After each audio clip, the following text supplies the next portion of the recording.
Hey, what's going on, guys? It's your boy, NerdMode, and I'll be doing a gameplay commentary over some Battlefield 4. For this particular episode, I'll be talking about the good, the bad, and the ugly of the Battlefield 4 beta. Now, of course, we do have a sufficient amount of time still to go, so these are bound to evolve, change, and be altered by some accord, but overall, as of the moment, I'm going to be talking about the information that's been presented, and overall, I would say the stability of the servers.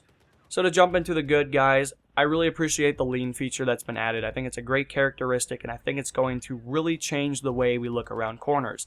Commonly, you would try to pie around a corner, you try to expose as little of your character as possible, but also if something went wrong, you had to pretty much jump back into cover. And that was an interesting method. It was something that if you had a great reaction time, you were going to take full advantage of it. But if you're somebody that maybe likes to just have a good time, or you kind of want to play, hardcore every once in a while, it became something where you were like, oh, this is stupid. I wish you could just lean around the corner so I could take a quick look and then move up and advance onto the opposition. But now you actually have that capability to do that, and I think that's great. Now, of course, I want to talk a little bit about the stability in the helicopters. I love the helicopters. I've always liked them. I would definitely say in Battlefield 3, I'm a lot better pilot probably on the console than I am on PC. I feel sorry for some of you Battlefield 3 guys that had to fly with me. I hit quite a few rocks and towers, buildings, all that good stuff, of course.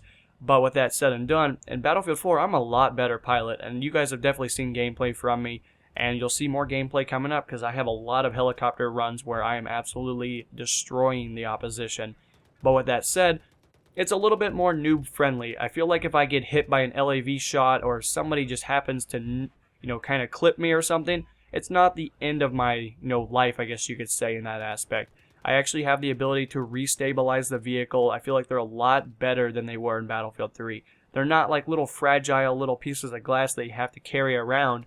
Like, no, it's not like that. They can actually take a hit now. They can be, quote-unquote, rammed by some asshole, and you're going to be perfectly fine. As long as you start getting restabilized with the stabilizer perk that comes associated with them, you're going to have no problem getting right back into the action. I would definitely say that the tanks or just the generic vehicles for the ground are a lot more balanced now. They're not just, XP whores like they once were, but that's not to say that you veteran players out there have not been messing some noobs up. I'm sure you've been doing really good, but they're not as potent, they're not as, I guess you could say, overpowering, quote-unquote, as they were in Battlefield 3. And I like how the infantry units do not rely now on the tanks. I like how everybody's like, hey, the tank is reloading, or the tank is down, or, whatever the circumstance is, we can actually do something now. We're not a bunch of, fragile little children that need to have our babysitter here anymore. It's nice to see players actually taking, care of vehicles, pushing up, being more aggressive in some aspects when they need to be aggressive. That might just be the beta, or that might just be, people actually realizing that they don't need a babysitter anymore. And I think that's really awesome. I look forward to hopefully seeing that transfer into the full game, and hopefully seeing that for the years to come, of course. Now let's quickly talk about the bad. There's a lot of bad things to talk about, but we're just going to talk about a few, just because I could go on for quite some time.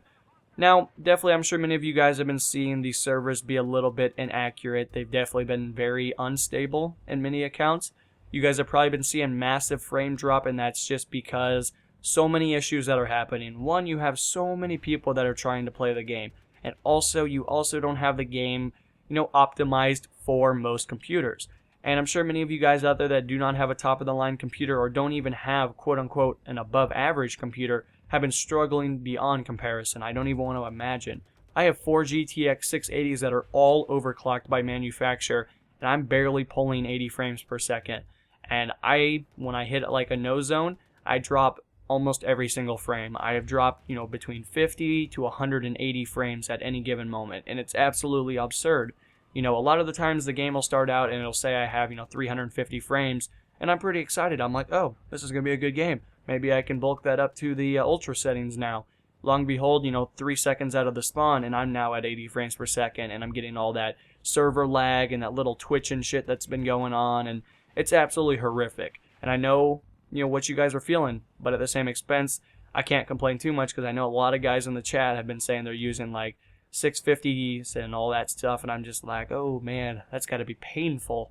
That's got to be like terrible in that aspect. I bet you're getting 5 frames per second, and I don't know.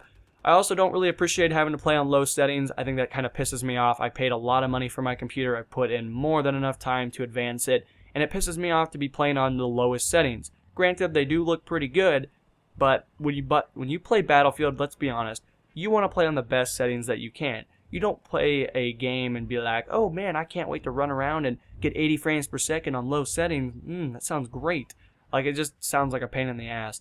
And it's been driving me nuts, and I hope they get it, fixed, of course, and they will get it fixed. I've seen so many people throw a hissy fit in the chat, and it's like, whoa, calm down, man. It'll be fixed. Just chill. It's pretty ridiculous how people are already losing their mind when it's been out 30 hours now, but people are people. People will be people, and bitching is something that we're commonly known for. But of course, with that said and done, guys, lots of problems, lots of balancing still to do, but I have faith in DICE, and they seem to have an idea of how to definitely change everything. Now, of course, before we forget, let's talk about the ugly before we run out of time.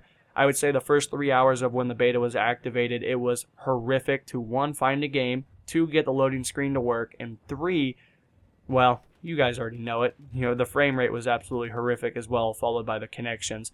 Even if you do pick a ping connection that's good to you, it's not a guarantee by any means that you're not going to lag and twitch around the map and all that good stuff. But anyway, guys, that's been my list. It's kind of just a rundown of the few little things. Of course, there's so many good, bad, and ugly things to talk about, but I thought I would talk about a few. If you guys would like to add to the list, feel free to let me know in the comments below, and I'll see you guys in the next installment. This is NMO, and I'll be signing out, guys. Peace.